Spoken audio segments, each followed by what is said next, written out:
So now that you have found your deal, now that you know your numbers, and now that you've made your offer, now it's time for the contract. So an important piece of the contract is obviously you have to write it. Now, if you're using the MLS, you'll have to use a realtor and they will be using the state contracts. If you happen to get this property off market, you will be using contracts that you can actually download again from our toolbox.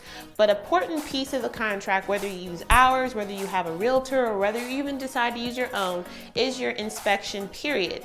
Now, if for whatever reason you don't like this property, or something comes up and you opt not to buy, or you go see the property and there's more repairs than anticipated, the inspection period gives you an out. So it allows you anywhere between 7 to 10 days to back out of the contract without penalty and get your earnest money deposit back.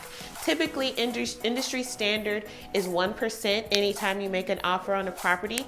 So if your property is $50,000, you'll need to put a $500 earnest money deposit down. The inspection period allows you 7 to 10 days, or whatever you and the seller agree on. It allows you to back out and recoup that earnest money deposit.